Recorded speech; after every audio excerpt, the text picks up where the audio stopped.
This sitting is now resumed. Prior to the suspension, this Honorable Chamber had resolved itself into the Standing Finance Committee to debate the Appropriation Bill and the Estimates 2019. To that we now revert.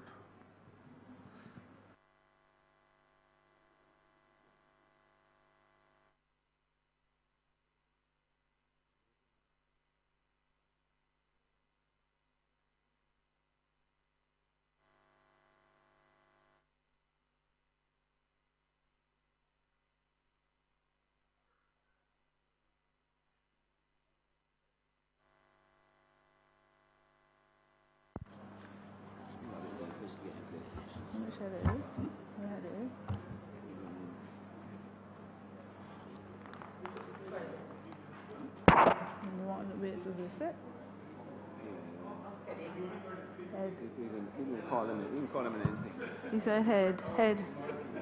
Just say the head. 18? No, in. I hear 18? 80? No, that's it. Standing Finance Committee resume, right? So I get this. Go ahead. Standing Finance Committee resumed. Head 80. Huh? I can call. By one. Huh? They're coming.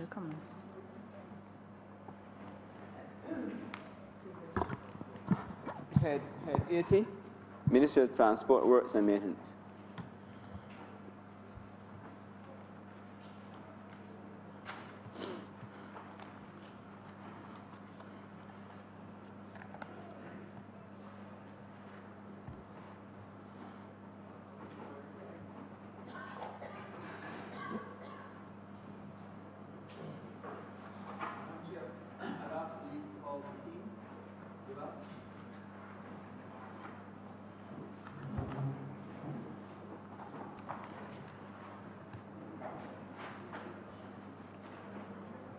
Share that.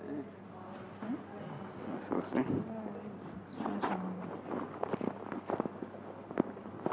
Let's call it head anymore, no?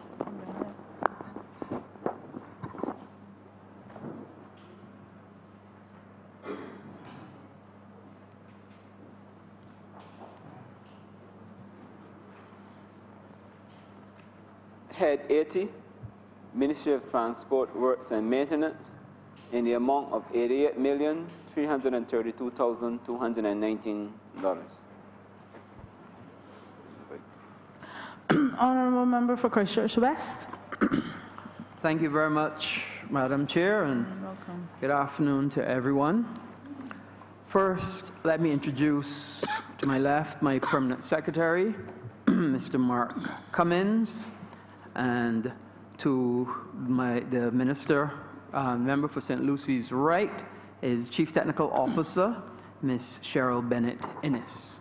In addition, we have our DPS here with us, Mr. Anthony Wiltshire, our Chief Technical Officer Operations, Mr. Philip Tudor, our Director of Drainage, Mr. Jason Bowen, our Senior Mechanical Engineer, Ms. Diane Spencer, our Principal Crown Counsel, Ms. Summer Chandler, our Chief Electrical Officer, Mr. Tyrone White, and our Director, Chief Licensing Officer, Mr. Virgil Knight. The Ministry of Transport, Works and Maintenance has responsibilities for several departments, together with two boards, the Transport Board and the Transport Authority. The departments include, but are not limited to, the Mechanical Workshop, the Drainage Division, the Legal Unit, Barbados Licensing Authority, Design Services, Government Electrical Engineering Department, Crown Property Maintenance, Building Section, the Project Section, Road Improvements, Road Maintenance, part of Operations, as well as Traffic Management and Building Standards. So we have one of the larger ministries that has an impact on all Barbadians and visitors to our shores in many forms and fashions. Indeed, what the general public would not appreciate is that in addition to all of that, 30% of all town planning applications are referred to this ministry for comments and approval. as it relates to the impact on the road network or drainage of particular developments.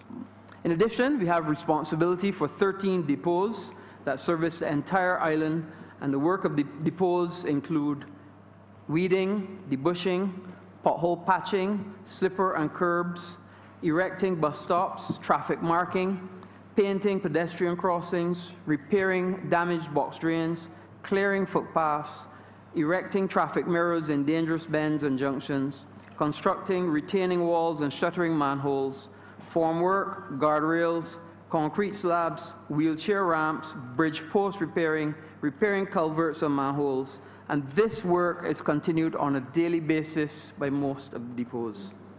The workshop not only maintains our equipment, but they're also responsible for the assessment of and boarding of all of the government's vehicles. And let me pause here and state that we need mechanics badly in the workshop, and I'm making another plea for the Personnel Administration Division to give us the 17 mechanics that we badly need in the workshop. We currently have 7, and they are having a great difficulty maintaining and keeping all of our equipment on the roads, and we badly need more mechanics. Further, this ministry has undergone a restructuring program which saw about 298 of its workers being retrenched. And in order to minimize the effect of this retrenchment on the workload of the ministry, we have gone about reorganizing, deconstructing, and reconstructing all of our processes. And we are instituting and implementing a technology-based solution to be able to meet all of our requirements and commitments going forward for the ministry. It is also important to note that this ministry also contributes to the significant revenue for the country. Highway revenue from motor vehicles this year is expected to be $17 million, and $75 million from the fuel tax, as well as from public service vehicles for another $10 million. We also have revenue from driver's licenses, and these estimates for $5 million, and vehicle inspections for $2 million. License issuing permits, $500,000, special permits, another $2 million. Other activities like badges, motor driving tests, as well as visitor permits, surveying of vehicles, and all the like, brings in another $2 million. So this ministry is responsible for generating revenue for the government in a total of $114 million as projected in these estimates. Our capital works program this year for 2019-2020 is an ambitious one. As part of our program, we have 13 roads to do under CAF Phase 2. We have 10 global roads to do under the IDB program, and we also have some tenantry roads to complete. And if you crave your indulgence, I would go through a few of the CAF roads. First, under CAF Phase 1, we would have done, or in the process of doing, Flagstaff Road, Harry Smith Road. We're in the process of doing Kings Village Road, Lowthers Road, Melverton Road, Padmore Village, Little Bay Road, and Long Bay Road. That is CAF Phase 1. CAF Phase 2, we're about to go to tender shortly for Well Gap, Welch's Village, St. Catherine's Bayfield, Babylon, Boarded Hall, Tenantry Roads 1 and 2, Gibbons Christchurch, Greenfield Road Network, Shepton Lane, Mayport Terrace, Stanley Terrace, and Valley View, all in Pinelands, Hampton, Tent Bay, Cane Garden to Bridgefield, Mount Brevotor, and I believe also Long Gap has been included in that as well.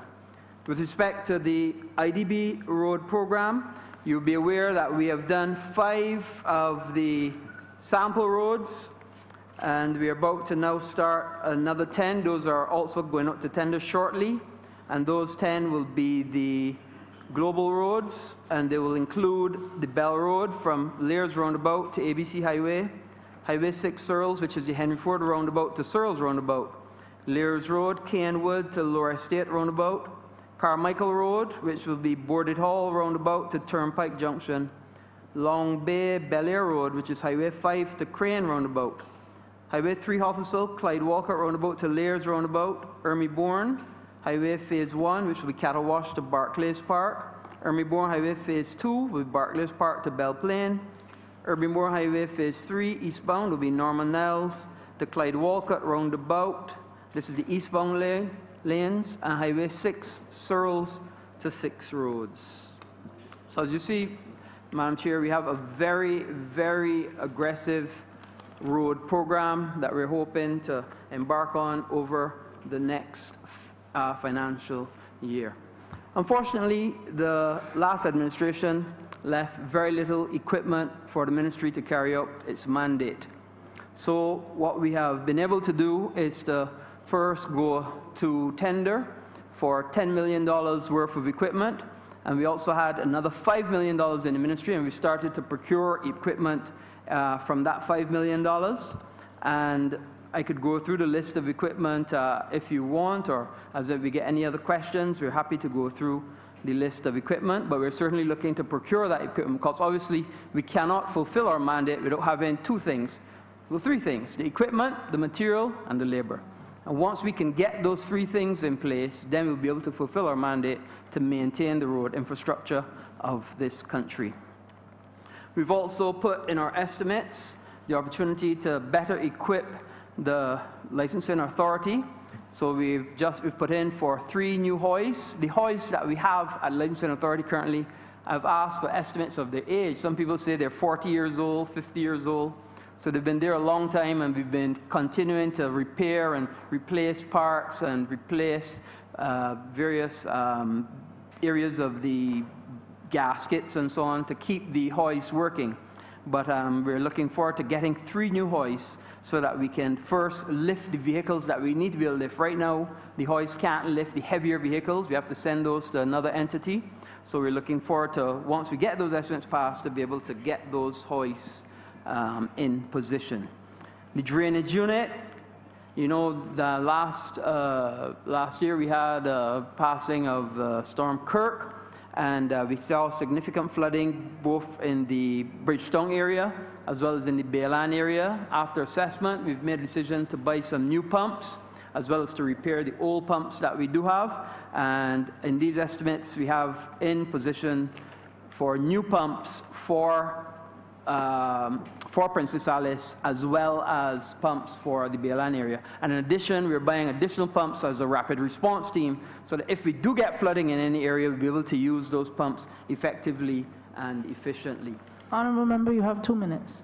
Thank you. With the 2 minutes, I just want to touch on the 2 boards.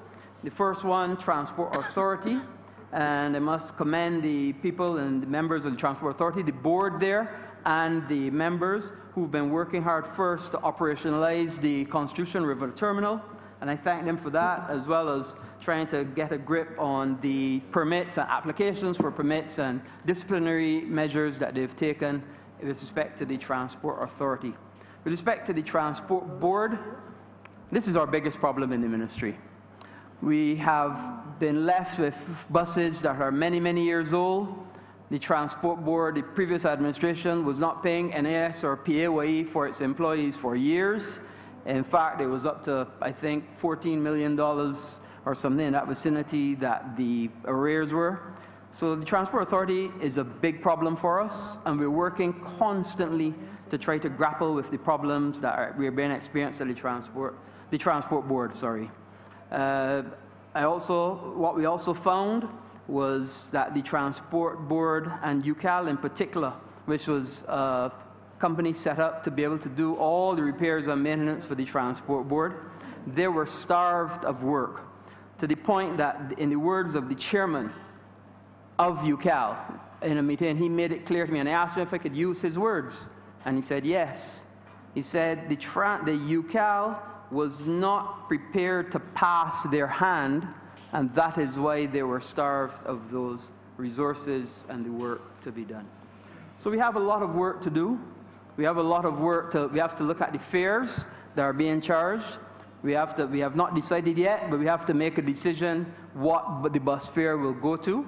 Obviously, you would appreciate that bus fare has not gone up in Barbados for 20 years, but everything else has gone up. The price of supplies has gone up, the price of diesel has gone up, the price of insurance has gone up, the price of labor has gone up. We haven't made a decision if it will go up by $1.50 or if it will go up by $2. We don't know, but certainly all of that has to be assessed to make a decision as to where bus fares will go. But what we do know is that we must bring order to the roads. And there's no way that we will be looking at increasing a bus fare and not having a better, higher quality service where people are safe and where you can be confident that your child or your grandchild or your mother or your sister or your brother will be able to travel in a good, safe environment on the buses and on the public service vehicles of this country. And I thank you very much, Madam Chair, and I now look forward to the questions from my colleagues. Honorable Leader of the Opposition? No? You're speaking? No, he gives way to who? Honorable Member for St. Michael East?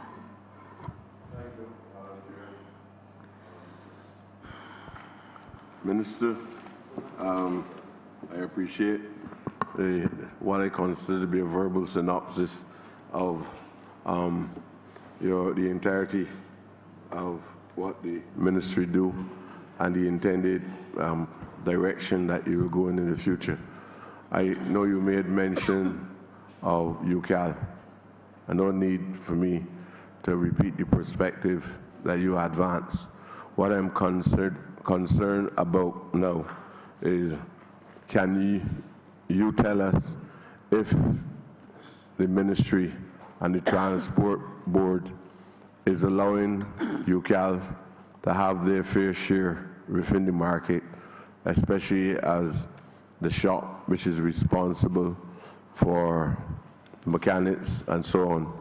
We have had, most unfortunately for the last 10 years, we have had negative reports about the way in which this body was treated. And that was supposed to be a flagship, a model that we looked at as an alternative in the governance of the state itself. Thank you very much, Minister.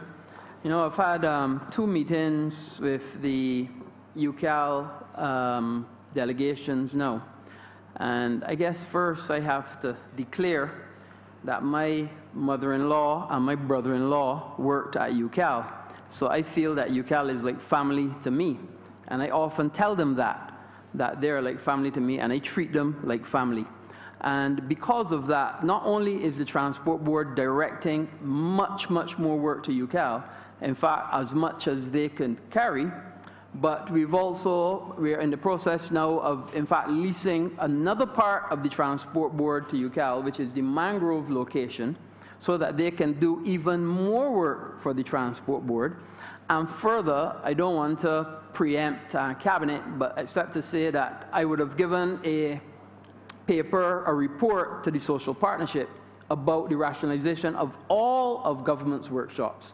And UCAL will not only play an important part in the Transport Board and fixing and maintaining the vehicles for the Transport Board, but we want to even extend it to maintaining and fixing vehicles for all of government, which would expand the UCAL's position and be able to assist UCAL not only in the amount of work that it has, but also expand it in terms of training.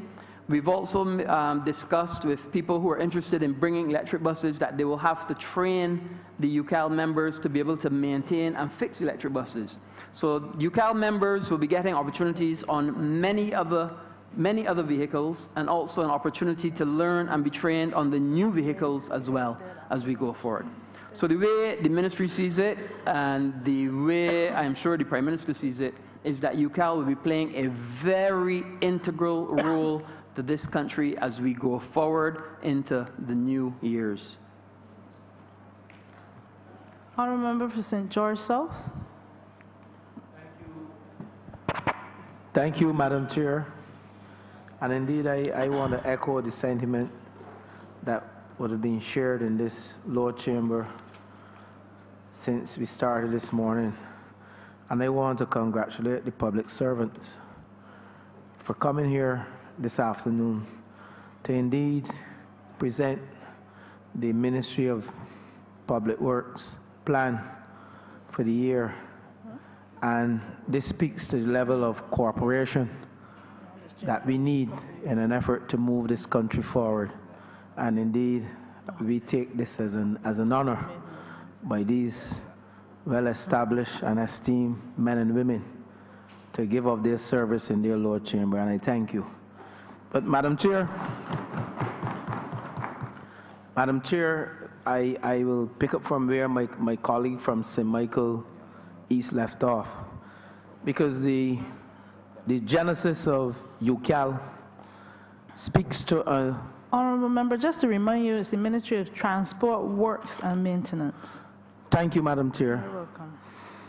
The genesis of UCAL speaks to an enfranchisement, workers' enfranchisement program that was started by this very administration, the Barbados Labour Party, at the time when we were in government. And it speaks to how we see our people, our technical people, and generally people on the whole, to empower our people to move to the next level and indeed to focus on development in all areas with people at the forefront. But I want to ask a question with respect to UCAL. Is UCAL, I heard the minister in his very thorough preamble speak to UCAL being trained in certain areas to deal with electric buses, and I presume he means maintenance. But is UCAL equipped? And when I'm speaking about equipped, I'm talking about not just equipment, but in terms of the necessary training to indeed carry out comprehensive, preventative, and predictive maintenance. Because when we look at what has happened in the past, the fleet cannot run itself. A fleet cannot maintain itself. A fleet has to rely, and when I say fleet, I mean the buses. They have to rely on a comprehensive, predictive, and preventative maintenance plan. And that was lacking in the past, and that is why we have that low number of buses running on the road. And I'm afraid that if we do not, we can buy all the electric buses, and if we don't put a comprehensive, predictive, and preventative maintenance plan in place, and the last government echoed sentiments that they did such, but yet we had challenges.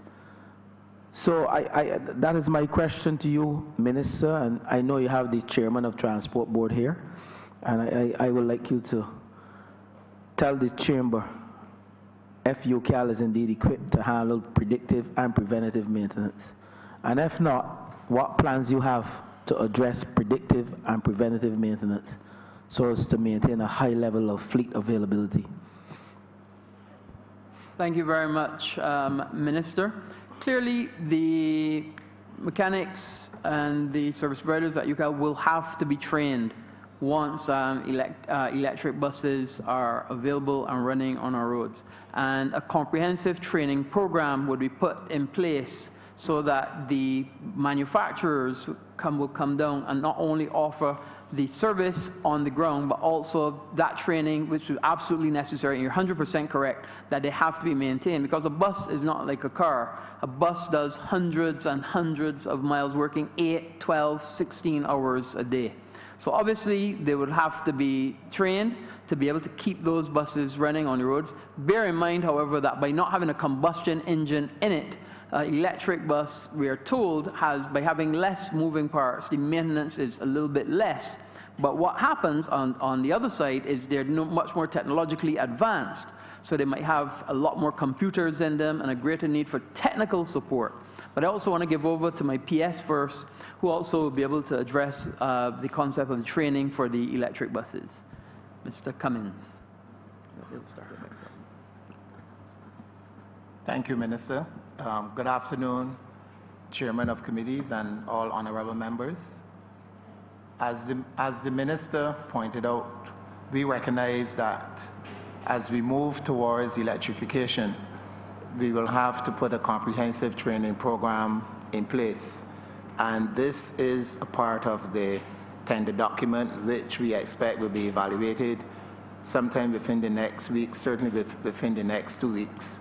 And training forms a major component of the package, because as Minister Duguid said, these buses will be working 12, 14, 16 hours, and we must have a proper maintenance program in place.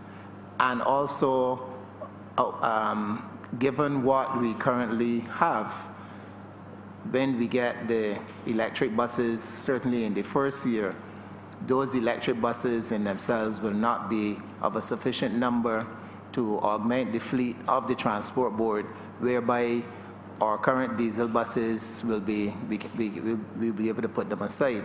So as old as some of the buses are, we still have to put a preventive maintenance program in place. Regrettably, it has not been done for a long time, and as a result of that, we have suffered numerous breakdowns, and there's been significant inconvenience to the public. But training is very critical.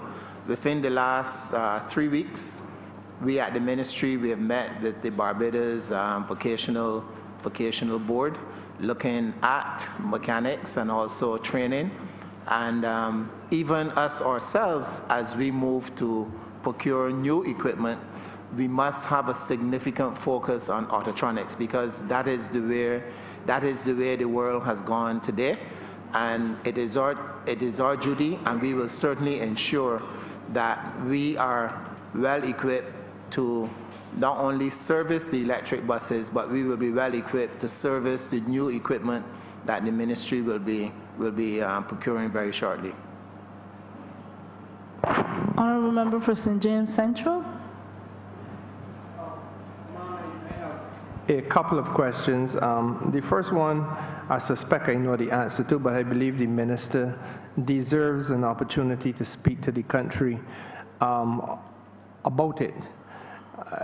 People would have recognized that obviously good work was done on highway improvements in Barbados.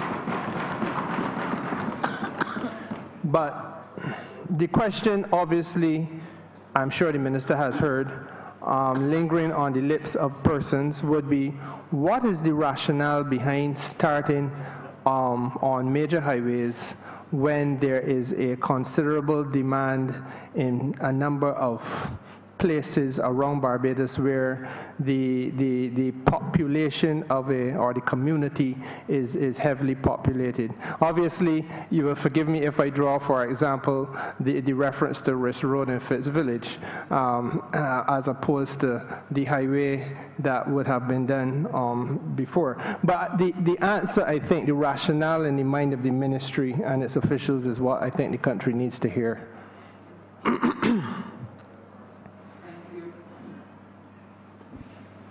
Thank you, Minister, for that. I would have spoken to it before, but I'm happy to repeat it.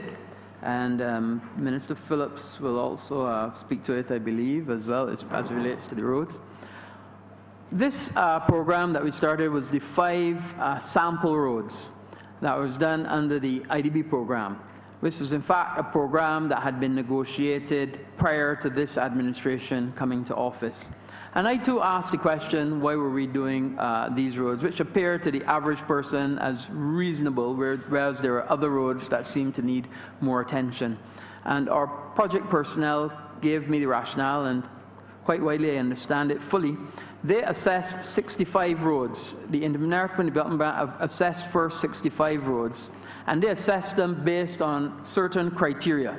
The criteria involved the deterioration of the road, the contribution that that road makes to the economy, the speed at which that road, people travel on that road, and also the cost if we left that road alone. I think there may have been 1 or 2 I missed out, but I'm going from memory. But when they assessed made all the assessments and made the calculations, the IDB's consultant then came to the conclusion that these, of the 65 roads that they had assessed, these 15 roads were the first roads to be done. And of those 15, they picked out 5 as sample roads. Now, I must also draw your attention that the contractors have actually been using a newer and different aggregate for these roads, and not the limestone that we're accustomed using and that kind of grit. Granite, as I understand it, was brought in. Granite was actually brought in from Italy, specifically for these roads as a sample. So they're actually using a better aggregate to make a better and stronger road that would last longer. So the IDB approved the process of picking out of the 65 roads, They whittled that down by virtue of those criteria. The biggest one, of course, not only the economic impact on the country, but more importantly, the cost it would be if we had left it and not done it based on the rate and the state of deterioration on that road at the time. So those roads were identified and they've been programmed, first 5 and then the next 10, which I would have alluded to thereafter. Supplemental? Okay. Honorable Member for St. Philip West. Minister, I see you have in your strategic goals a plan to alleviate and to mitigate against flooding. I want to know basically what that will entail, and more importantly, for the good people of Mangrove, Woodburn, and Foursquare in St. Philip West, what action are you prepared to take during this period? Thank you very much, Minister. I think I will give the opportunity to our Director of Drainage, Mr. Jason Bowen, to come and answer you directly on that question.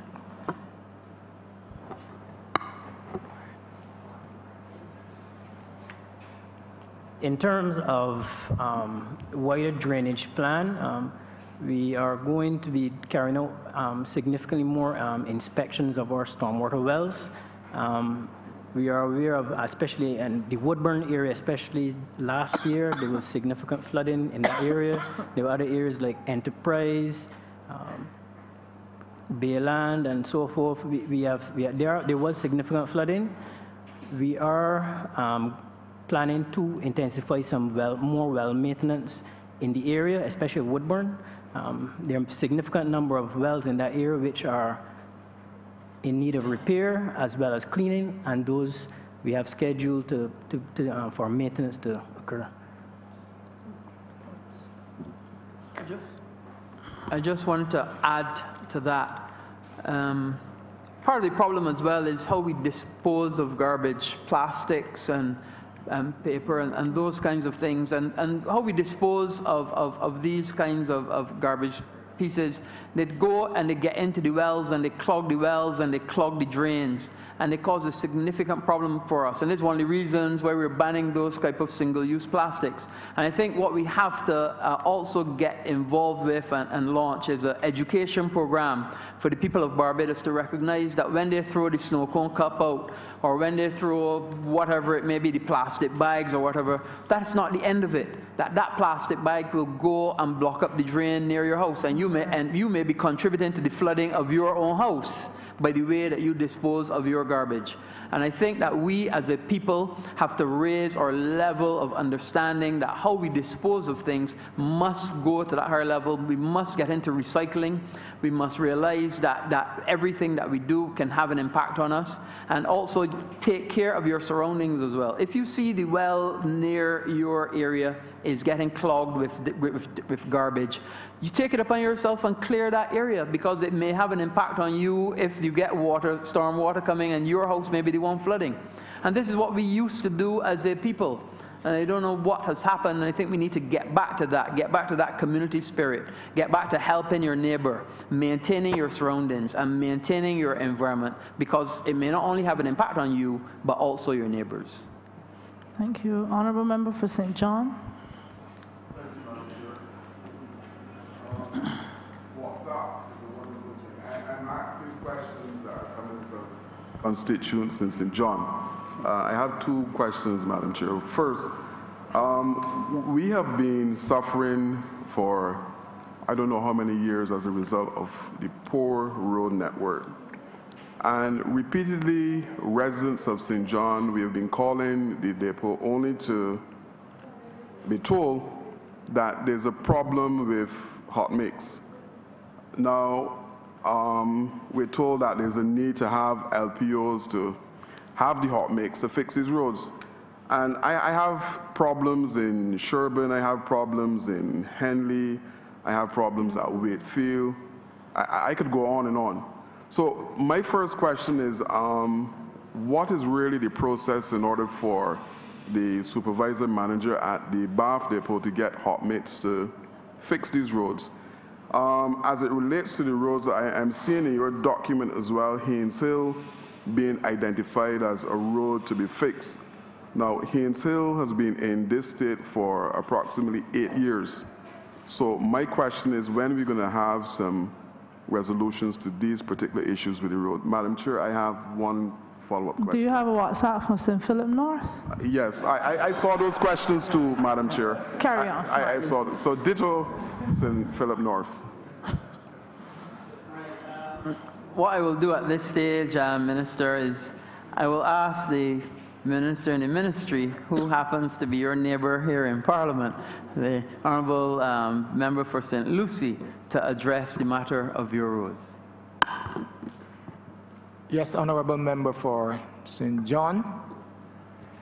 First, to answer your question, the process, basically, there's a depot in St. John, Bath, and there's a senior technician who's responsible for about 2 to 3 depots in the area, including yours of Bath. He is the person that would make the requisition. We have our Deputy CTO acting, Mr. Philip Tudor, to the left of Minister Duguid, to whom those requisitions would go, and then he would see that the depot is satisfied with what has been requested. I will give him the opportunity to say something, to make some comments on that. But further to that, if the depot has hot mix and there's no equipment, then there's a problem.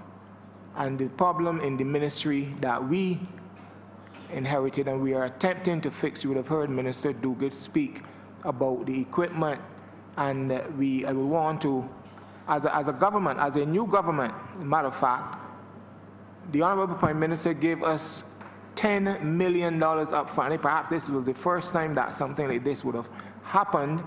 $10 million up front to get equipment so that we can begin to work as assiduously as we would like to on the road network across this country. I will now hand over to our Deputy CTO, Mr. Tudor, to shed some further light as far as this question is concerned. Yes. Good afternoon, everyone. You'll be pleased to know that within another 2 weeks, Haynes Hill will be paved. We had challenges with our equipment, as Minister Duguid and Minister Phillips alluded to, in that the equipment basically is around 20 years old. And we should be expecting, as Minister Duguid said, we should be expecting another $10 million in equipment fairly shortly. And therefore, I believe that your problems with patching and paving of roads will be alleviated to some great extent. Supplemental? Before we get to the supplemental, I also want to add, for the benefit of the member for St. John, that also in the estimates, you know, the Bath depot is in a terrible state. And in fact, the people there are in a container. And we have in our estimates some monies approved, well, once we approve these estimates here, to build a new depot for the people at Bath. And obviously, you cannot get good work sometimes if you're asking people to live in or to occupy difficult or cramped surroundings.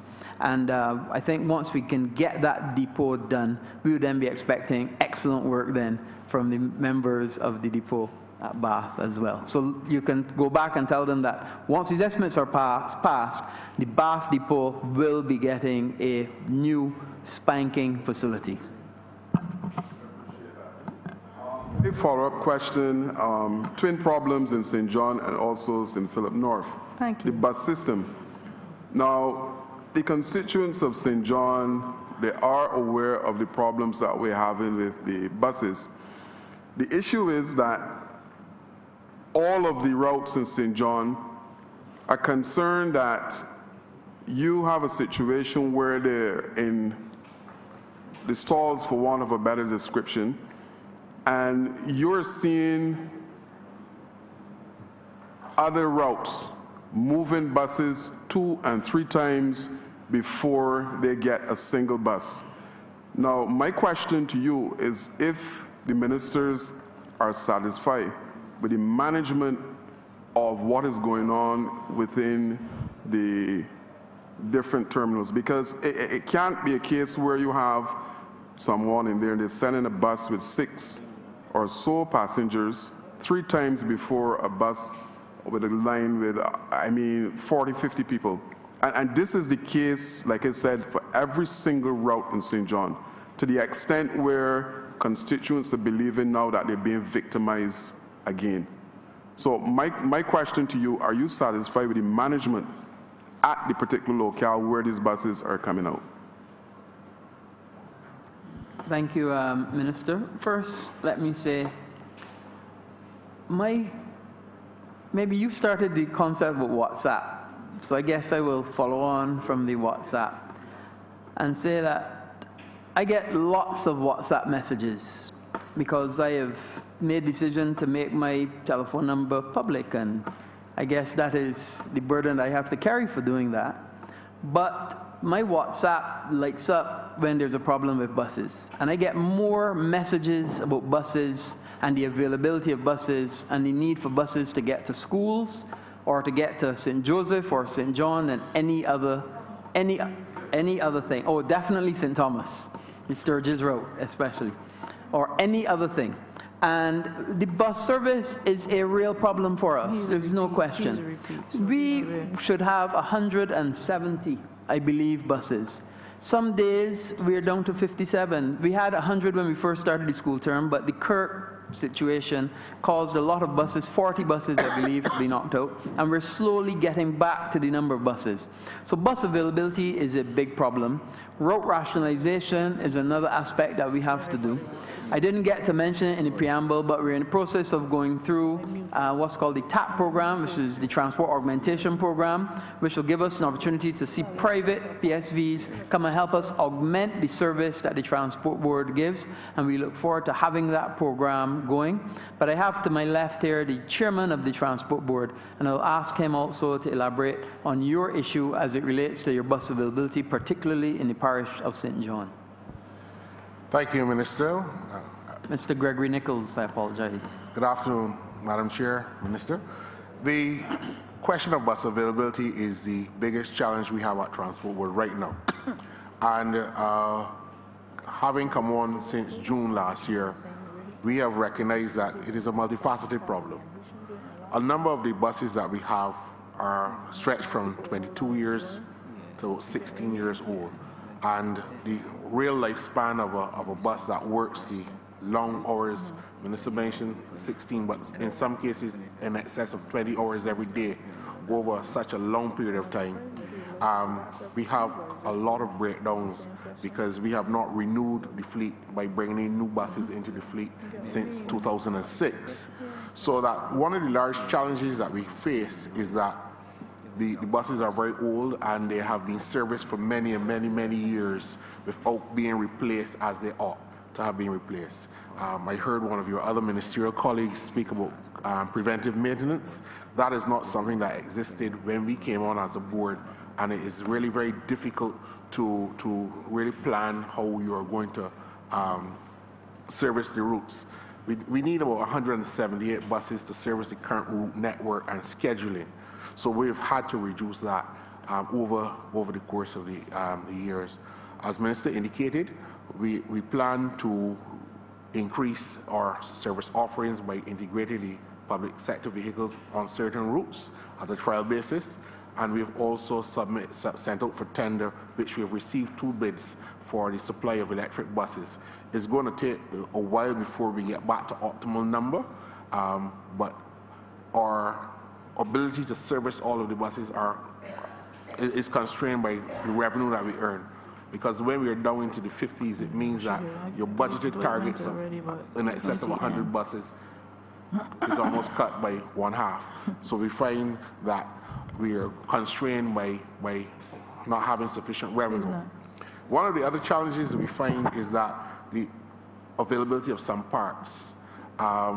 There was a program at Mangrove which we suspended and terminated that program in July last year, in which Transport Board would have attempted to fix buses and the engines and build engines afresh and that kind of stuff. And it would have diverted about $5 to $6 million out of into that project. And we had to terminate that project because it yielded no results. And what we found was that a number of the suppliers of the parts, especially in Brazil, stopped fabricating these parts because after 2 or 3 years and the orders for buses that are made in 1997 and 2000 and 2004, if there's a consistent ordering of these parts, you would fabricate them. But after 2 or 3 years, when the manufacturers realized that these old parts are no longer in use, they stopped manufacturing these parts. So we found that when we came in, after that project came on, it is difficult now to get those parts from the original suppliers of these parts because over the last 2 or 3 years, they've stopped manufacturing these parts. So that has been a challenge for us as well.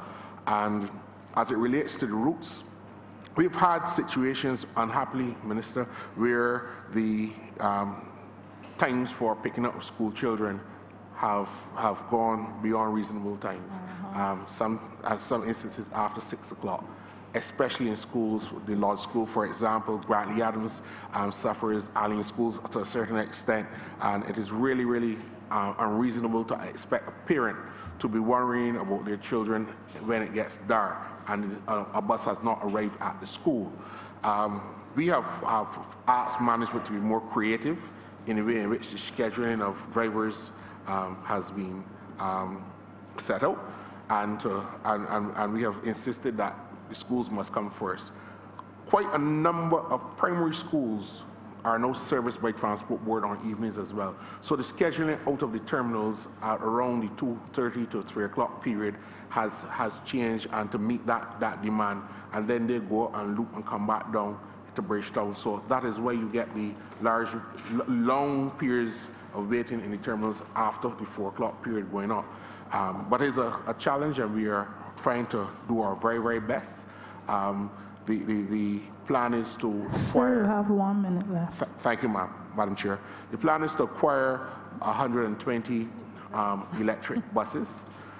We hope that we will be able to sign off and send a recommendation to Cabinet within the next 2 weeks as to the selection, which bid we have selected or suggested for selection, and then we will go into the pre-contract phase and rolling out of that plan.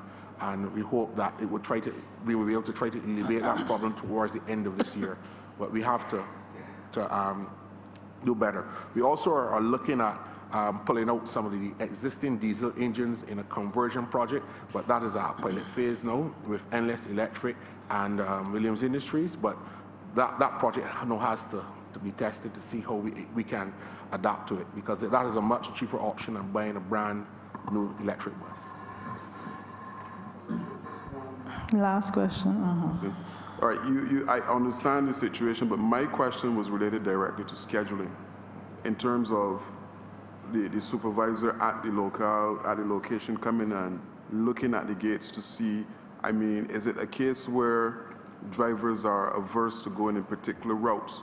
Because if this one, there are 50, 60 people here and there's 6 here, why send 3 buses here and none at this location? So my question is, looking specifically at scheduling and if drivers are averse to going on certain routes. Minister, it's not an issue of drivers being averse to going to certain routes as far as I am aware. I think the problem stems from the fact that there's a shift system in place. And that shift system would have been in place when we had in excess of 200 buses on the roads.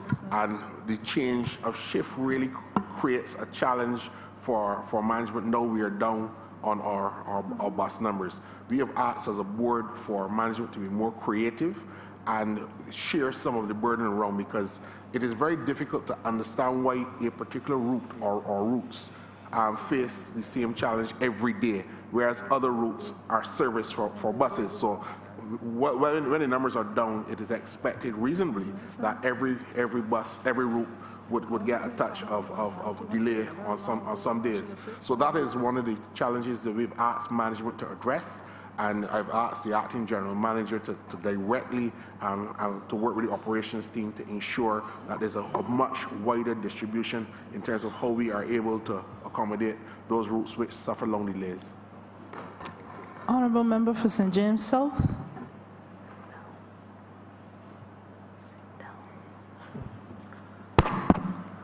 Thank you, Madam Chair. I want to thank the chairman for that comment about the effort that will be made to ensure better scheduling of buses, because in St. James South there is significant suffering in relation to some areas not getting, like West Terrace, not getting a bus for hours and hours. They probably see maybe 2 or 3 a day, if so much. And I want to congratulate the team on the Stadium Road. That has been one of the biggest reliefs to Barbadian drivers, and it is really very well done. It was done very, very quickly, and I want to congratulate you on it. The issue that I want to raise, however, is the issue of the 298 employees who were sent home. That is a large number, and that can be very painful. I remember our Prime Minister outlining to us, however, that when we were walking through how best to deal with this very dangerous economic situation that Barbados found itself in, and in trying to find ways to be able to cut $500 million from out of our expenditure and to relieve the pressure on the fiscal space, that in order to, if we had to rely on only labor to carry the burden, we would have had to dismiss at least 10,000 people, and that would have been a major catastrophe for Barbados. So a lot of effort was made into finding different ways that restructuring, etc., different ways to spread the burden so we would not have to hit the civil service that hard. The issue is, although we were able to limit it to about 1,000 people in the central government service, your particular ministry had one of the biggest hits, the 298. And I noticed that in your road building program, you have over $10 million worth of road construction happening. The question I want to find out is, are there going to be opportunities for some of the people who have been released to be able to find some kind of work? Because at the end of the day, people still need to put food on the table, and they still need to pay their bills. And I want to know if you'll be able to find work for them, and approximately how many people you think you'll be able to employ in the roads program. Thank you, Minister. First, let me say that obviously that was a big number that the ministry had to see go. And what we've been doing is we've been offering some contracts for our road weeding program, for instance, to some of the people who are retrenched. As you're aware, that the government is going to be embarking on a digitization program with the IDB, which I understand will commence shortly, and that will take care of the stenotypists and some of the clerical typists that we had as well. And we're looking forward to that program starting urgently so that we'll be able to reposition those people. And we've also would have made representation to contractors who would get some of that those road contracts, that they would look favorably at employing some of our heavy-duty general workers who were involved in road construction, so that we'd be able to reposition those people to get them work. So we are aware and cognizant that it has been a major blow and a major hit not only to the ministry but to these people and their families, and we've been trying wherever possible to try to reposition them either as a contract worker or as workers with the contractors that are going to be getting that amount of work. And what was interesting is when we met with the contractors, they made it clear that the minor roads, which is less mechanized, are the greater number of, well, that is the place that they would need the greater number of workers, more so than the large IDB program, which is essentially mechanized. But more labor intensive would be the minor roads, like the CAF roads, for instance. I don't know if Minister Phillips wanted to add anything to that as well. Yes, thank you, Minister. In addition to that, it's just not the CAF roads. The ministry itself embarks on work in terms of tenantry roads and those residential roads and so on. And we'll be looking to assist in that regard, because as the minister said, once you have contracts out there, the contract, in other words, what we're looking at is contract for services rather than being on government's payroll. That has been the problem, that has been the bugbear for a number of years, and obviously the ministry and government generally cannot continue in that fashion. But we are very cognizant of the fact that people have families, and we don't want to stop people from being able to look after their families and so on, because that then creates another problem, a social problem for us. So the ministry will be looking favorably that wherever possible, and we can work with, we had the discussion with contractors.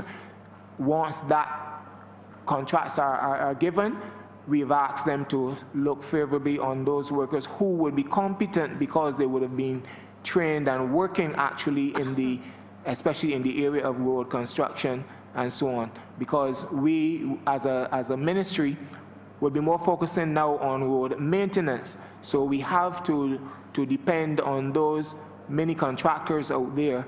Once contracts are given, that they will look favorably on the persons from the ministry who would have been retrenched and are very skilled in that area, to assist them in terms of employment, that they can be able to look after their families. I just follow up. But I just want to.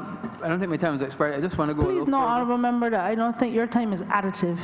Okay. It's a good try, though.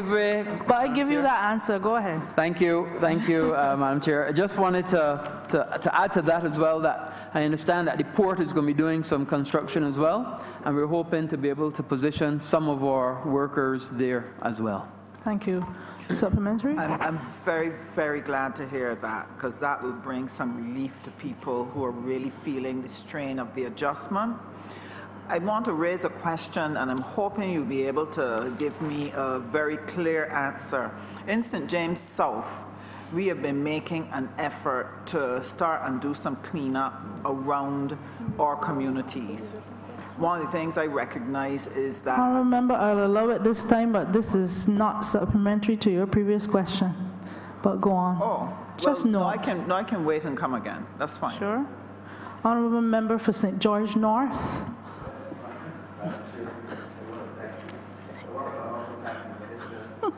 The ministry staff, I think you have inherited a real great staff, and I want to compliment you for doing a good job with the limited resources that you have. This ministry touches the life of ordinary people as well as people from all walks of life. And I want to ask several questions, for example, road marking, signs, traffic management. I think that there's a number of little things that you don't have to have big set of staff to mark the roads. People in Rose Park will call me and say, look, the roads need marking. Traffic management on mornings, you can't get, people from St. Philip have to wait 3 hours to get past Bussa. What have you been doing really to improve traffic management in this country? Because it seems to me that since we left the ministry in 2007, very little has happened.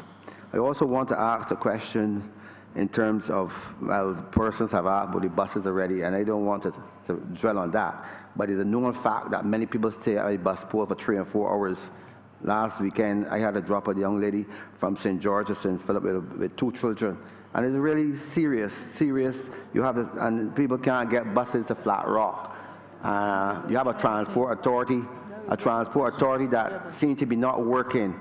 And I want to find out what is really happening, because if a transport authority could sit down and allow a ministry to put 200 buses on Silversan route. This means that the whole transport authority is not functioning. And, and that was the Waste Transport Authority was set up in the first place. So the ministry has to function in a way. I heard that in the workshop you don't have any mechanics.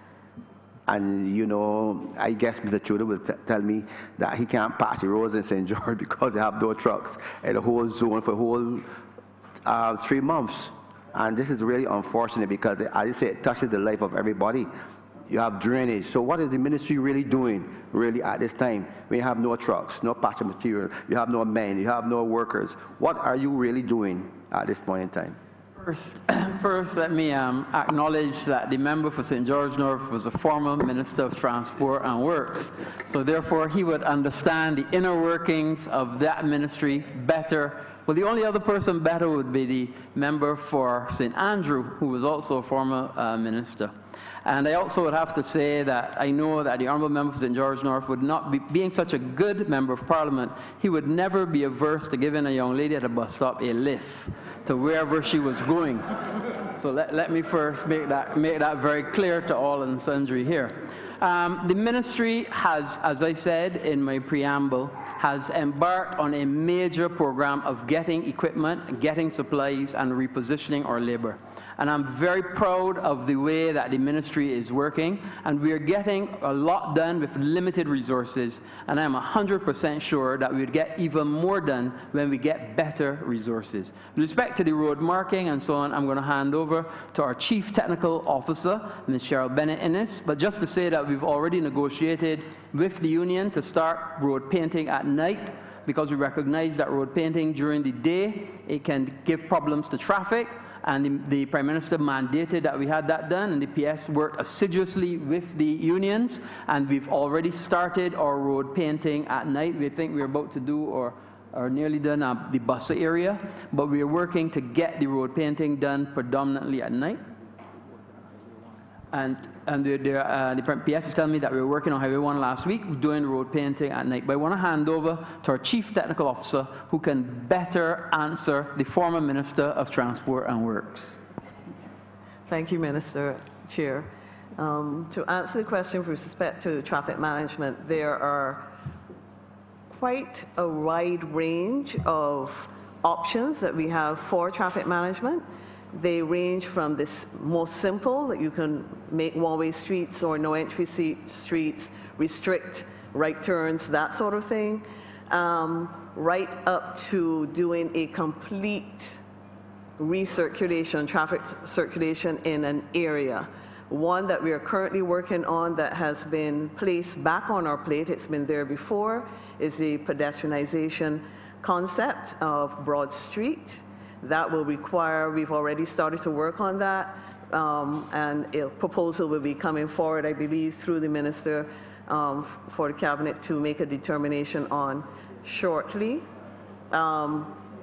We already spoke about the road markings. We have started doing some road markings at night. I'd like to applaud the workers at the Ministry of Transport Works and Maintenance, because they were the ones that were first off willing to work at night. They were quite keen on working at night, and then, as Minister said, when we had the meetings with the unions, then we were able to work out the details of how that would happen, and that has started, and so far we found that it's been working very well.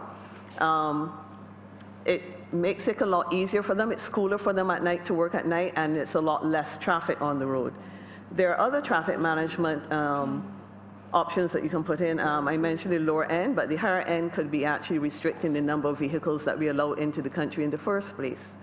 That is on the extreme side. So you have quite a wide range of things in between there that you can try. There's park and ride. There is trying to carpool.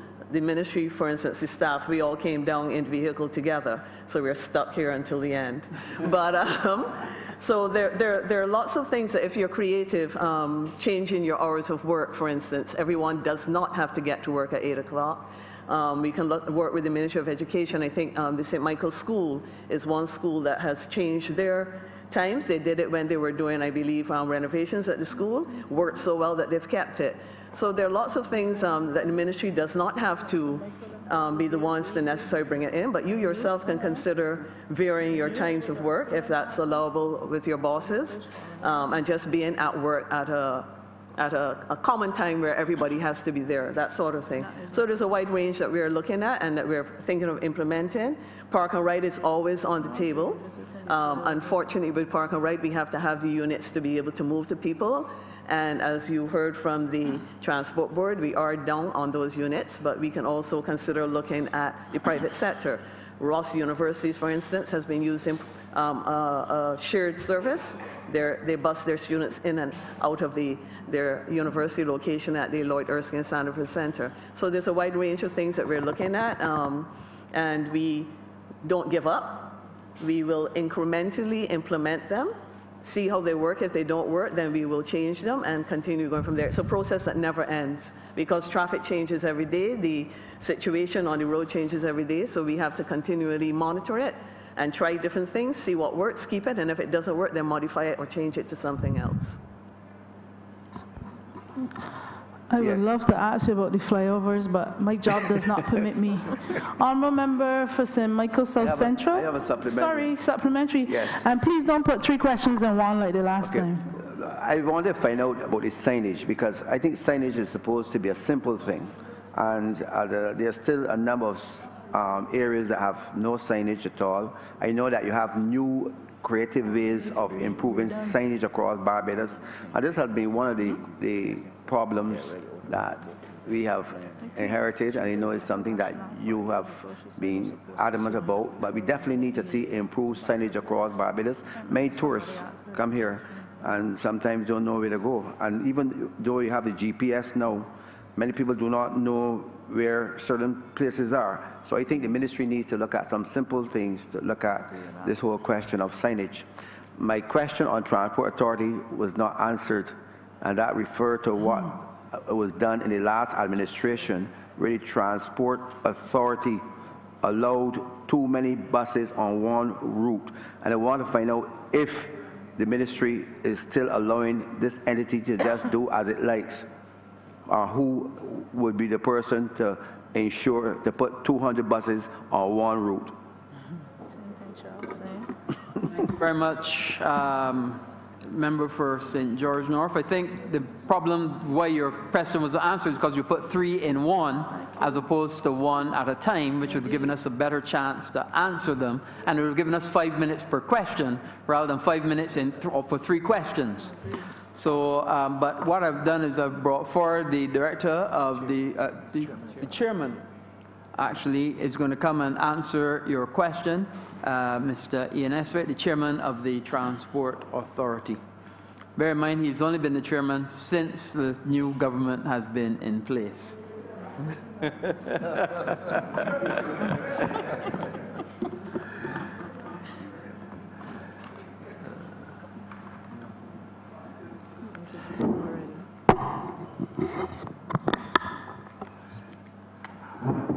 Madam Chair, honorable members, the situation that we found when we came in to board on June the 5th, it was quite distressing because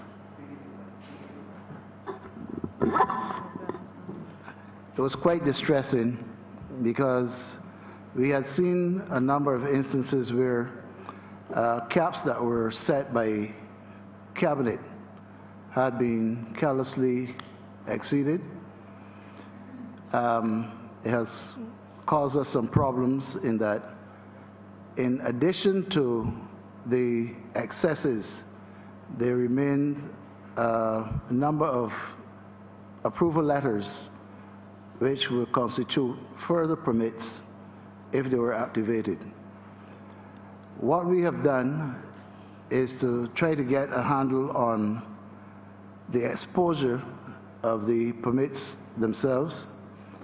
We have made some changes, instituted a number of constraints, I will say, where first we decided that we had to curtail the issuing of permits for all categories except hire cars. And I think we later realized through a process of accounting that there was some leeway in the category of maxi taxis, the ZM category. But we have a real serious problem in the ZR, the route taxis, and the minibuses. The honorable member quite rightly referred to a flooding of the market, and we have about 4 routes that are particularly affected.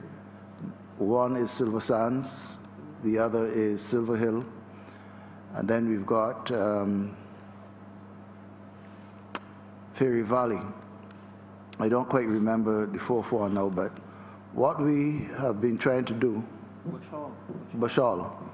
What we've been trying to do is to remove some of the units from off these overcrowded routes and reassign them to the routes that are less well serviced. This has already started. We were fortunate in that we've had requests from some of the operators on the overcrowded routes for transfers to the less service routes. That, unfortunately, has not provided us with the numbers that we would be satisfied with. So we are embarking on a program where we will be removing them, the excess units, that is, over a period of time. The Transport Authority has just been, well, we've just decided that all of the permits will now have to be renewed through the Transport Authority rather than the Barbados Licensing Authority, in that we will now be the ones to provide approval letters for those permits. And we hope that by a process of consultation, we will be able to persuade other operators or just do what we will have to do to make sure that the numbers are spread evenly across the landscape. Thank you. Honorable member for St. Michael South Central. Thank you, Madam Chair. I want to refer Minister and your colleagues to subprogram 498, which is the CAF Road rehabilitation that you referenced in your opening remarks. And in particular to one of the roads that you identified to be rehabilitated under this program, which is Flagstaff Road. Flagstaff Road has been a thorn in the side of the residents of the area for St. Michael South Central for some time, dating back to the last administration. All of the funds, I am advised, having some responsibility for the Ministry of Economic Affairs and therefore the Public Investment Unit that manages the public sector investment program under which this falls. I am advised that all of the resources have been disbursed from CAF to the Government of Barbados and so are available to be expended on the project. Under the last administration, it appeared as if the delays, the considerable delays on the finishing of the road had to do with how they managed the resources under the project and how they were able or unable to meet the payment commitments to the contractor. I'm sure in your response you will tell us something about this. That road has been in a state of terrible disrepair for some time. I note and I thank you and your colleagues for finishing half the road, but unless I am only going halfway, I'm sure the residents will want the rest of the road finished. So my question to you is the following. Given that the resources have been fully disbursed to the Government of Barbados and so it is not strictly a resourcing issue, what assurance can you give us that the delays will be a thing of the past and that this road will be soon completed? Thank you, Honorable Member. I do agree with you that this road has been going on for some time. We have had some challenges, and notwithstanding having had to go back to Cabinet and to come to Parliament to make a change with regards to having the funding to pay the contractor at some point in time, soon after we came into office. We, as you rightly said, we would have been able to pave late last year about 200 meters from of the road, and currently we are now working on the remaining 490 meters. We understand the inconvenience caused to the residents, and we had directed our deputy CTO, under who's responsible in terms of the road, so to speak, to meet with residents and offer an apology on the behalf of the ministry.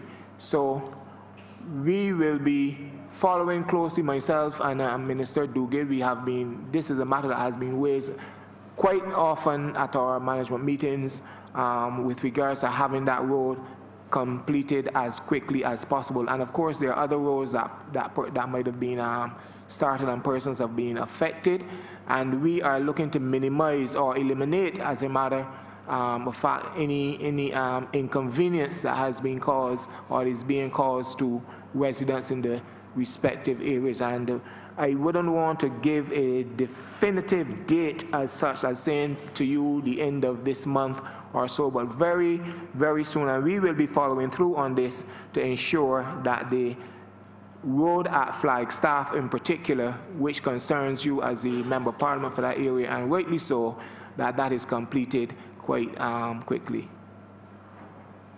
Honourable Member for St. James Central. I am obliged, Madam Chair, and I want to preface my remarks by just making the observation that I genuinely believe that having observed this estimates process for several years now, the head that we are now debating or discussing, though frequently raised, has always seemed to be carrying the undertone of an entity, a transport sector that is lagging behind the rest of Barbados in terms of its ability to keep pace with technology, keep pace with new initiatives, and so on. And that works to the detriment of the average Barbadian who is dependent on the transport sector and on your ministry, ministers. The fact of the matter is that you have 6 terminal spaces for commuters across this island. Oistins, Pitestown, Princess Alice, Cheapside, Fairchild Street, I think Constitution River. And people every single day, and I don't want to appear only to be focusing on my constituents, but I go nationwide, because I think that there's no difference anywhere you go in Barbados in this regard. People every single day are going to these terminals, waiting on transportation, but they have absolutely no connection between where the vehicles are at any given time and how they are going to get the service they want. They have little or no knowledge about a breakdown that might take place en route and how they will be otherwise affected. And as we've already heard the chairman make the point, very often it comes to pass that the unintended consequence, I am sure, of this situation is that little children might be in a bus stand after dark and parents are disconnected from that child, wondering at home how the child is, where it is, and obviously that is undesirable as well. Now, I am asking, to what extent is your ministry working on any projects, and to what extent can you finance any projects which can help make use of a simple piece of technology like the cell phone I have in my hand, being able to connect passengers, commuters, to real-time information about where vehicles are and how services might have been affected or are being affected, so that we obviate the necessity for people to be left out in the cold and feeling that they are dispossessed of information and suffering a bad service as a result of that. I have a follow-up, ma'am. Okay. Thank you very much, the member for St. James Central. First to say, you having known me for a very long time know I'm not averse to using technology. And I am very much technology driven, and I think that we've been bringing a lot of technology and new technology to the ministry. And we are looking at a program, you may be familiar, it's actually called, it's one service provider called BeatBus, which gives people real-time information as to where the bus is. I believe there are some buses that already have it. And it's not only buses, it's also being available to some public service vehicles. And what you essentially do is you download an application onto your phone, and through that application, you can get real-time through GPS locators as to the location of where a particular bus is. And in fact, we're hoping to marry that with our transport augmentation program so that all of those B buses that we're hoping to bring on that program will also have that GPS available, so that not only you can see where a bus is at a particularly given time, but you can also make sure that the bus is completing the whole route and not just going half of the route and turning back. So there are certain benefits to using technology, and I'm also going to ask the chairman of the Transport Board to give it the use of that technology as it relates to the Transport Board. Also, we're also looking at a cashless system where you can pay for your ride using your phone or using a card rather than using cash as well. So technology is very much where we're looking to go, because we have to bring all of our services into the new age and use technology wherever possible to get those savings. But I'm going to ask the chairman to also elaborate on the cashless system and the GPS using to be able to track BeatBus and applications like that.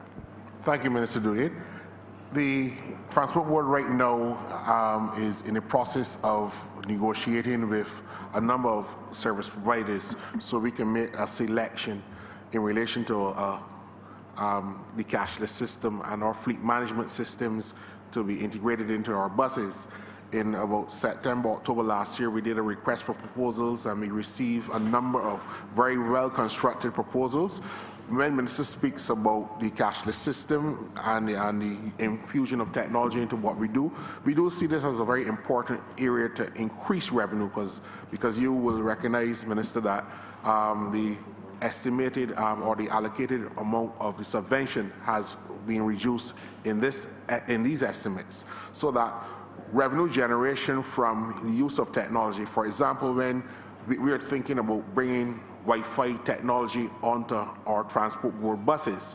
When a passenger comes onto the bus and taps into the Wi-Fi, they either go through their social media profile, or they're going to tap into the Wi-Fi.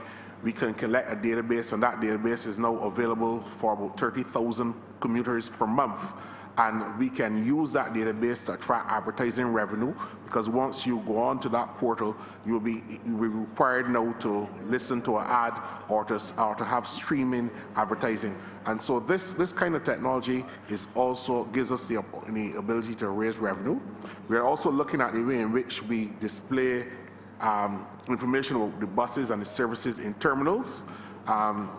The GPS tracking and integrated with the camera systems can also give parents the opportunity to have a kind of a real-time view, a panoramic view of what is going on a school bus leaving, say, for example, law school at 4 o'clock.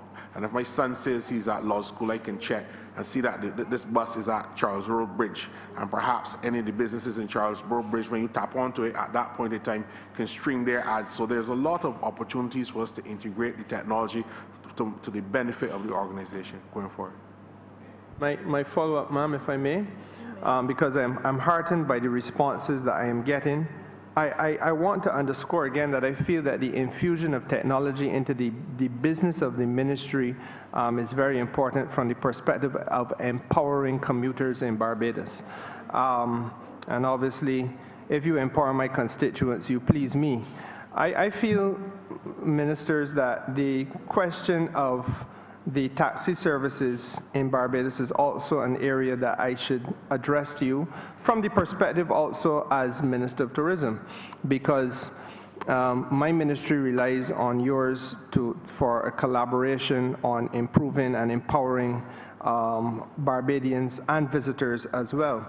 Now, speaking specifically to infusion of technology, the shared services platform, much like the shared accommodation sector, the Airbnbs and so on is the shared accommodation sector. The shared services would be those things that you experience in North America and England. It is a global phenomenon where, again, via the use of your cell phone, you're able to hail a cab, and that cab could be shared by you and somebody else at the same time. It's an economic efficiency for you because you get from point A to point B very easily, and the passengers collectively are sharing the cost of the route, so it is cheaper, and so you benefit by speed, you benefit by cost, and you keep taxi men busy rather than sitting down in a square in Bridgetown for a whole day to get 10 passengers.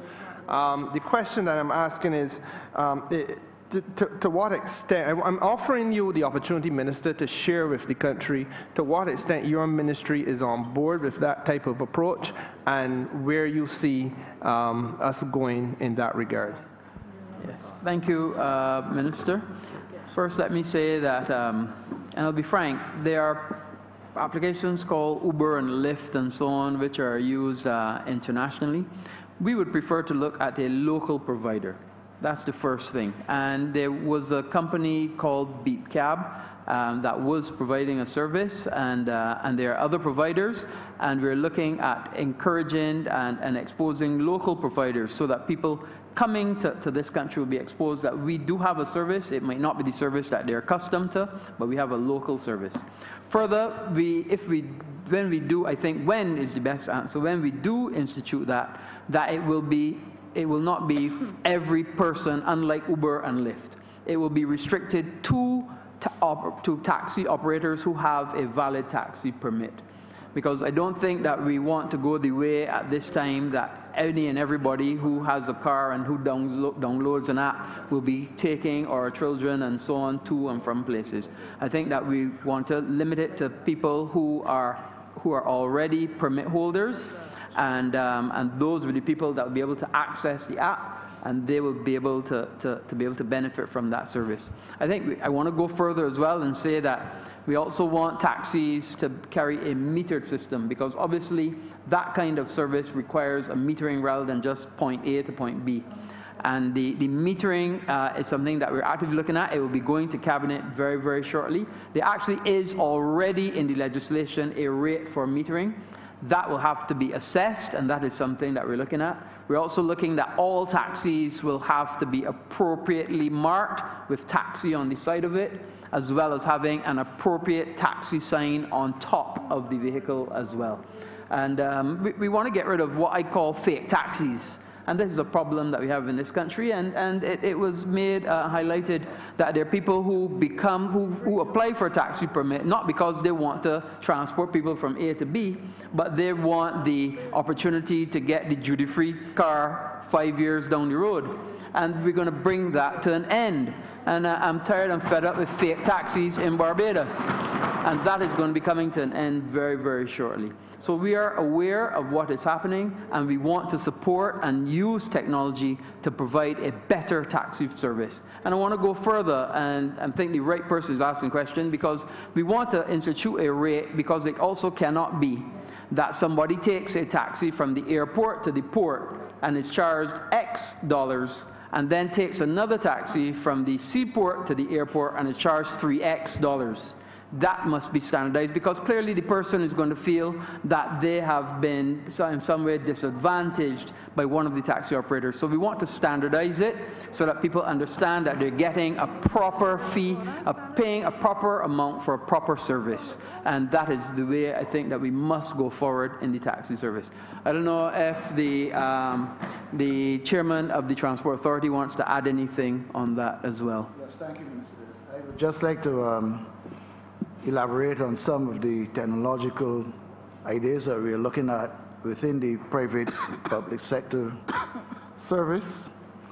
When we did take office at the Transport Authority, we realized that there had been some discussions regarding some aspects of technology, but we were able to bring one of them right now into fruition. That is that we've now got a complete database management system, which would give us information regarding permits, owners of the PSVs, addresses, drivers, the whole gamut. And I believe the minister spoke about the beat bus system as well. We're looking at that actively because we believe that is a system that will help us to manage and regulate the PSVs, particularly the routed PSVs in Barbados. Another one we're looking at is a next bus system, which will be used within the terminals. And we hope that this will give us the opportunity to make the terminals run more efficiently, and we may be able to save on some manpower there as well. And of course, there are opportunities to use smart cards, not only with the PSVs, but also with the transport board buses. And what is interesting about these smart cards is that I believe the data processing department is now looking at an ID card that can be loaded and be used as a smart card as well. So there are a lot of things on the horizon that we are looking at, and we hope to bring them into fruition very shortly. Honourable Member for St. Michael South. Thank you very much. You're welcome. Minister, I want to ask you a very quick question. First of all, let me say thanks to the public servants who came. And you do not have, by any stretch of the imagination, an easy ministry. Drainage, bus, roads, all the things that would make life difficult for one person. You have three. And so I wish to commend you so far on the work that you have done. I must say that I have come to know many of the men who work in drainage, and that they work very, very hard. When it rains, I see those men walking through knee-high, waist-high water, trying to do the people's business, and I wish to commend them for the good work that they do. I must also tell you that I've come to know many of them by name and their habits, because I spend time with them almost every rainy season. And the reason that I have to spend time with them, though they're good men, and I would rather not, but the reason I have to spend time with them is because, as you are well aware, every time there is rain, the Bay land floods. And while I hear you, and there's no one in here who would support you greater than I would when it comes to the issue of plastics and the single-use plastics and styrofoam and the way that they clog the drains, you and I both know that the reason the Bayland and many other areas flood have very little to do with the plastics. And I was aware that the pump in the Bayland has been given issues for a long time. And I would like you to explain to my constituents why that is and why it hasn't been fixed, but more importantly for this conversation being a conversation on estimates. What are your plans going forward? I was told that a pump was acquired previously and that the problem was being addressed. I'm now being told that there's no such pump and that it now has to be acquired. I don't know what is the truth. I'm hoping you would clarify, but I do believe the people in St. Michael South, Clarks Avenue, Browns Avenue deserve some explanation as to why this issue remains and what your plans are going forward to address it. The situation is also the same in other places, but I won't mention them. But certainly I would like you to give some comfort to the people in my constituency, please. Thank you very much to the member for St. Michael South. First, let me make it clear that the Bayland is my ancestral home. And you would recall that right in front of where the flooding was, I was able to introduce you to one of my cousins. But I introduced her as my cousin, which you may not have made the connection, even although her name is Dugid. Even although her name is Dugid, all of my ancestors lived in the Bayland. My father lived on Clark's Avenue, so therefore all of the people of Clark's Avenue and all of the surrounding areas, I have a vested interest in making sure that there isn't any flooding going on in that area of the Bayland. Just opposite, you'd remember. So we have definitely been able to source the pumps, and in fact, that has been in the estimates in the amount of, I believe, in the 5 million. So the pumps actually should be here before the next rainy season, I believe. And it is not only for that area, we also have looked at the Chapman Lane area and the Murphy pasture. And we have done the survey, completed the surveys in that area, and we're about to start digging out that area for the benefit of the member for the city of Bridgetown as well. And we've also sourced the repairs for the Princess Alice pump as well. I remember a previous member for the city of Bridgetown used to say from the time there was even a drizzle, the first thing she would do, that would be the now Ambassador Dame Billy, the first thing she would do is go and make sure the pumps were working at Princess Alice. Because if those pumps aren't working, the city of Bridgetown is going to flood. And we've had some challenges. They were down to one pump, but we've got the parts. We hope to get the parts soon to get back to the 3 pumps. First, to get the old pumps working, and these are very, very, very specialized pumps. Get the old pumps working, and then also we have in these estimates to purchase new pumps. So we recognize the issues, and we are working to make sure that we don't have a repeat of the problem, especially when somebody or some particular climate event called Kirk passes by Barbados. And I want to hand over to the member. I want to hand over to the director of drainage, who would also be able to talk about the pumps. No, let my people finish, and then you can bring up a supplementary question. Oh, you're asking the same question? Yeah, same question. In terms of the Clark's Road pump in Bayland, the pump was repaired. At the time in question, when there was the rainfall event, the pump had malfunctioned, and that's why there was such significant flooding in the area. It was repaired, and we're hoping it should not repeat itself. It's automatic. It's on an automatic function, so it should function. In terms of the Murphy's pasture area, we had done a significant number of surveys in the area. The area is quite flat. There are areas in fact, the drain itself, there are depressions in the drain, so there's always ponding within the drain itself. There's a road which comes off of Chapman Lane, which terminates at the drain, by the drain itself. I can't remember the name of the road, but that also has depressions within it. So that is why also that area was also flooding. So our plans essentially would be to widen the drain at Murphy's pasture to accommodate more water and also to create a floodplain area utilizing the Murphy's pasture itself. Now that would increase the amount of, essentially what our plan is that we would rather the pasture flood before the community. So that is why we're creating a floodplain in the Murphy's pasture area. And we will also tackle the depressions on that side road off of Chapman Lane. Thank you. Supplementary? Well, thank you very much. I think I got the clarity that I was seeking. I just want to thank, of course, the Minister for the work that he is proposing to do and for the support that he obviously gave me in the last election. I do think, though, the people of St. Michael South deserve some explanation as to why the problem lingered. And why I'm asking this is because what was told to me was that the pump that is currently in the Bayland is meant to accommodate a certain amount of water, but when the water pressure or when there's a lot of water, it cannot accommodate it.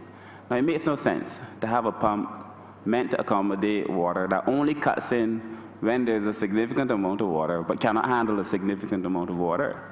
And that is the explanation that was given to me. And I do believe the people of St. Michael South, especially over the last few years, need to be given an explanation as to why it is. And many of the residents, during the time that there was flooding, the minister came as well, so he heard firsthand. We're saying, Minister, don't let them tell you that they're going to fix the problem because they always say so.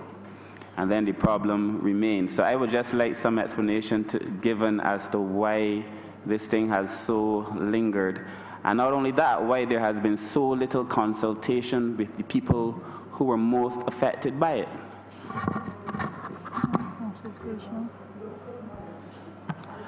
Okay, thank you, Minister. As I understand it, as you know, I was there at the same time, and the information given to me was a little different. It was that somebody stole a part of the pump. And I think what we have to now do going forward is that, because what was happening is when the water was accumulating, the pump was not automatically switching on. So what we now have to do is not only make sure that it is repaired, but also make sure that it's appropriately secured. And I think that is the way forward.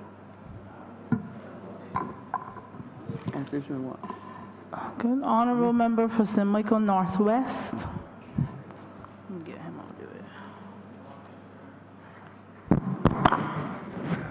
Good evening, Minister, and to your team as well. I'm really speaking on the behalf of the disabled community when it comes to buses. And I know that the Transport Board had special buses strictly to serve the disabled community. And I would like to know if, or how many of those buses, those disability buses, that are still operational. One. Second question, you also...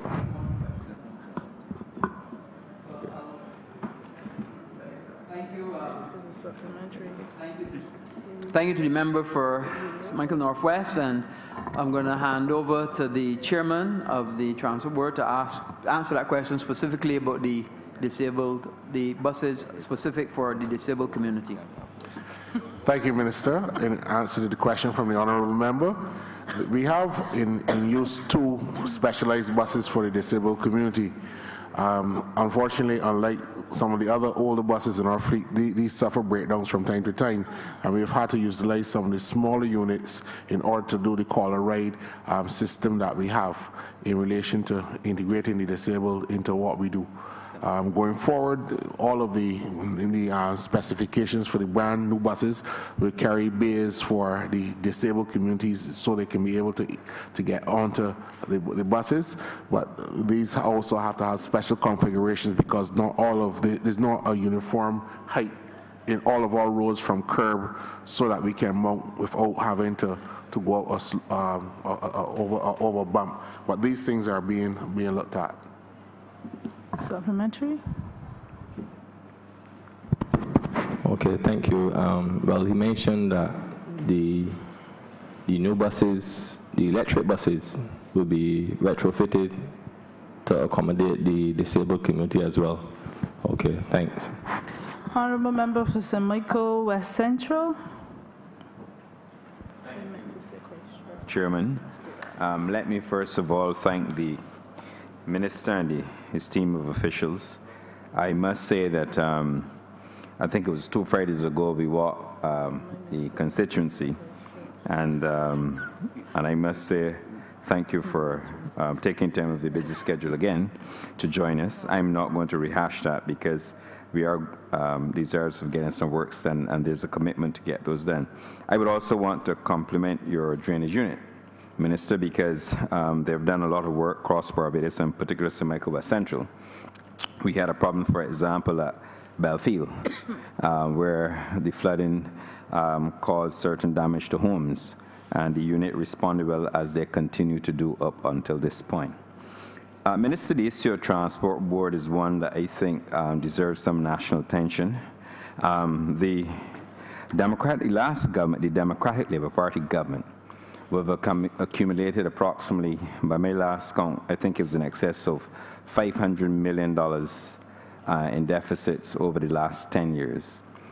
More than enough, I would concur, more than enough that the Transport Board could have replaced its fleet and perhaps doubled the fleet. You could have taken up to almost 600-700 buses if you were going to assume on the basis of a carrying cost of about $500,000 a bus. And that needs to go into the record. The other issue is that the Barbados Labour Party had left a fleet replacement policy, and if we are lost, I'm speaking to Program 590, Sub-Program 527, that the Barbados Labour Party had left a fleet replacement policy that was never followed by the last administration, where we set out the policy. And the reason for that is because we had inherited a government before where we had to buy buses at 100 at a time, and we said that was wrong and that we would have done that. And I happened to be the chairman at the time, and I concretized that policy. And to the honourable member for St. Michael Northwest in this chamber, the issue of buses for disability, and the policy included purchase of buses for the disabled community, just to think how forward-thinking we were as a Barbados Labour Party government. And on top of that, a plan to ensure that we procure buses. So no buses were purchased within the last 10 years, and we are faced with a situation now where the Transport Board's peak, what you call the PVR, the peak bus availability. I remember you have 1 minute. Yes, would have so elapsed to a point where now the government effectively would have to go out there and buy 310 buses, but they can't afford it. So my question to you would be, Minister, and to your board, how are we going to integrate the public service vehicles into integrated transport bus service, understanding and accepting that the Transport Board runs a scheduled bus service? I'll come back with a follow-up, Madam Chair. Thank you very much, honourable member. And it's clear that we have seen what has essentially been a privatization of the transport system of this country. When you have public service vehicles totaling in the 700, 600, 700 region, and Transport Board having at best 70, 80 buses on the road, you can clearly see that the vast majority of the traveling public are using the public service vehicles. That's just a fact that we've seen. It was not always like that, but the previous administration made a decision to issue so many permits that we have now seen an essential partial privatization of transport. Indeed, the people using the Constitution River Terminal, we've measured that it's about 10,000 people per day that use the Constitution River Terminal to go in or out to get transport. That's just one aspect. Constitution River Terminal. That has nothing to do with Princess Alice and the PSVs there, or in Spikestown and the PSVs there. So clearly, when we look at transportation, and by the way, we're going to be having a national consultation on transportation next month so that we can hear the nation come and give their views on how we must go forward as a country with respect to transportation. And that is something that we look forward to, because it's something that has been needed for a long time. And I think that once we can work together and get, and there's no question, the PSVs provide a valid service to the nation. For them carrying that number of people, they provide a valid service, and we see them as our partners. But what we need, and what we need from them, is better order on the roads and safety, which is of paramount importance. But I'm going to hand over to the chairman to also give his views as it relates to the Transport Board. We recognize that you are a former chairman and you understand, because you were there for a long time as chairman, and you understand the difficulties that the Transport Board experiences. Mr. Nichols. Thank you, Minister. In answer to the question to the honourable member, we started with a very, very difficult situation where we were about over $100 million in debt carrying on our books. Fortunately, the government has taken up most of that, or if not all of it, under the BERT program.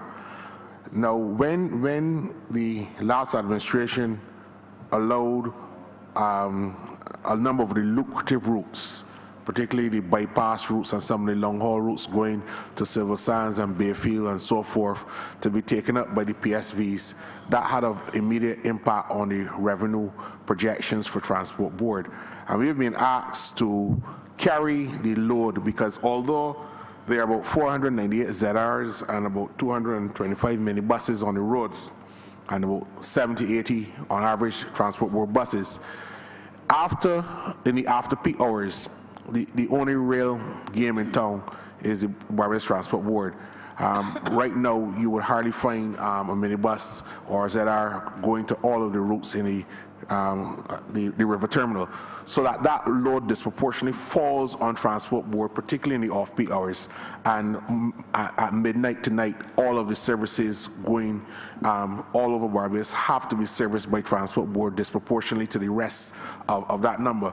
That takes a significant toll on the fleet. It is overworked, and we believe that in the conversation about the rationalization and the optimization of routes in Barbados, a conversation has to be had in Barbados in relation to seeing transport as a public utility service, where the suppliers of that service cannot opt out. The same way Light and Power cannot say, for example, Madam Chair, that the load capacity in St. Joseph or St. Andrew is very low at 2 o'clock in the morning, so we will shut off all electricity service to those parishes.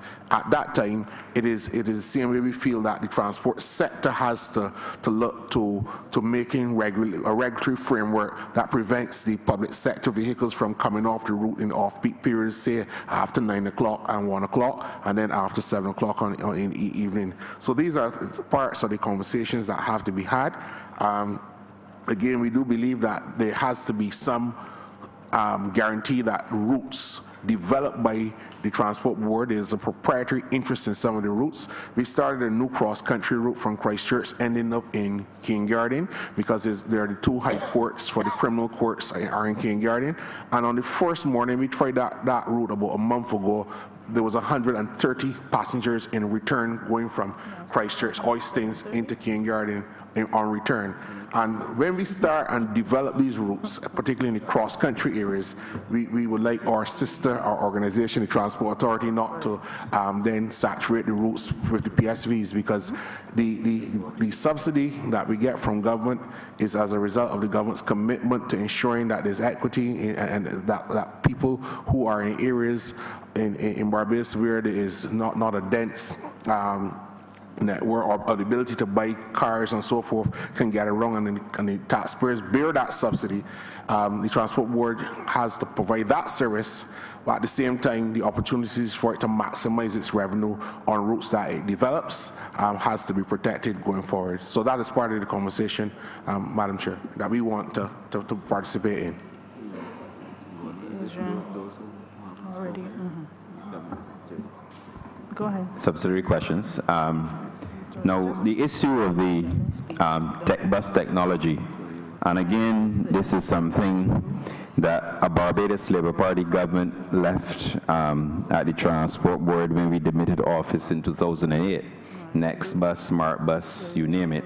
And I would encourage, if the records are still there, for us to have a look at it, because I think the smart card technology in particular is where we're going there. The Barbados Labour Party was that advanced 10 years ago. We are 10 years late because we didn't occupy government 10 years ago. But another interesting perspective I think that the country should be aware of is that we are faced with a situation where, with declining bus availability under the last Democratic Labour Party administration, where with expenditure, revenues were coming in about $51 million. But the expenditure with declining bus availability, with defective buses on the rise, rose to approximately $123 million. Just to put it in perspective, when the Barbados Labour Party left office in 2008, our expenditure was in the order of $78 million, and bus availability was up in almost 220 on average. So the issue I think that we're going to have to get our heads around fundamentally is how do we continue to and we have to provide a scheduled service. And that's why I asked the question in respect of integrating, because I accept that a government, even though the peak vehicle requirement is about approximately 310 buses, I know you mentioned 178, but based on the route network, as I recall it, we require at least 310 buses on the road. Because if we have 70 routes and we only have 70 buses, it poses a problem. So I think we're going to have to integrate, because the government cannot, and obviously taxpayers cannot afford it, the carrying costs at this time. So I support your approach. I welcome your approach.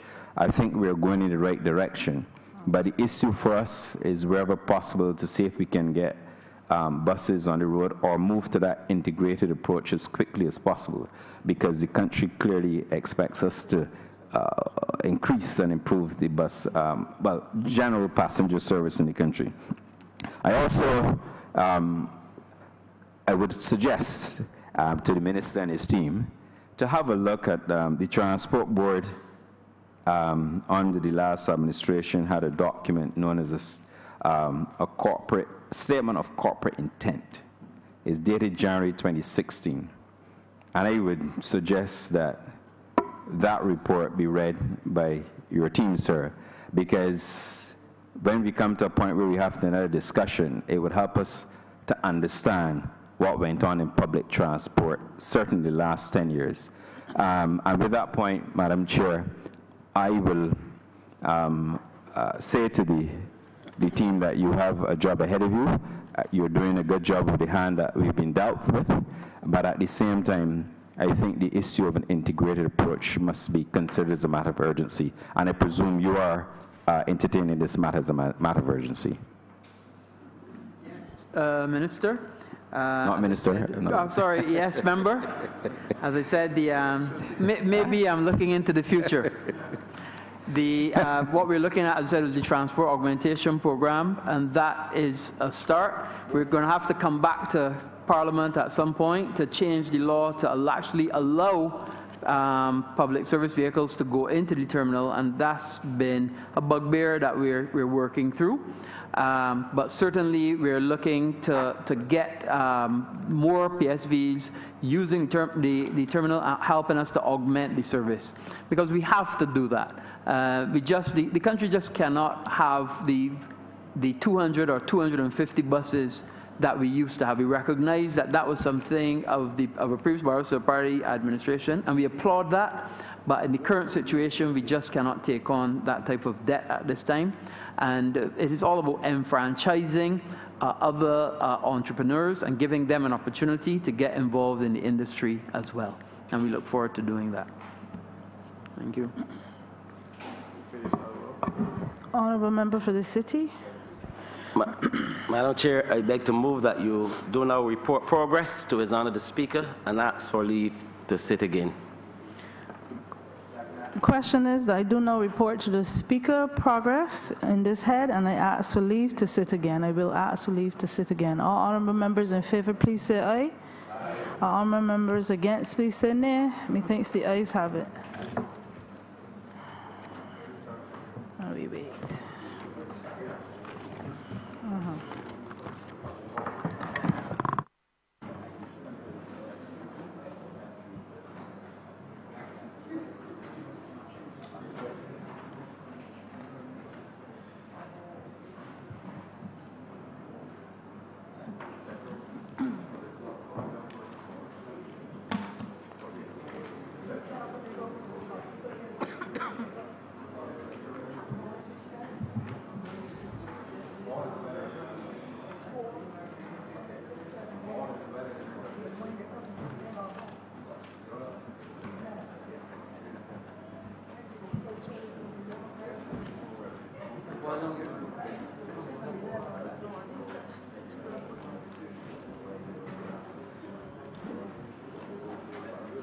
The chairman has reported progress and humbly requested leave to sit again.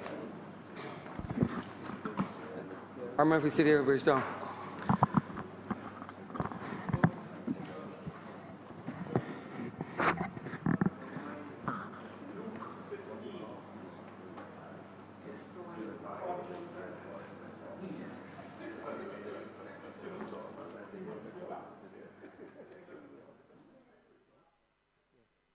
Remember. Mr. Speaker, I believe that the honorable member for the city is speaking. Please let him speak. Please, please. This is a chattel. This is a chattel. This is a chattel. This is a humble chamber. Please respect it. Honorable member. Mr. Speaker, I beg to move that the sitting be suspended until 10 a.m. tomorrow in the forenoon. Second, sir. The question is that this honorable chamber be suspended until 10 a.m. tomorrow in the forenoon. All those honorable members in favor, please say aye. Aye. Those against, please say no. Me think the ayes have it. Prior to this suspension, please let me issue a caveat, a warning to all honorable members. It is suspended until 10 a.m., not 11 a.m., so that we ought to be starting at 10 a.m. in the forenoon tomorrow. A word to the wise is enough.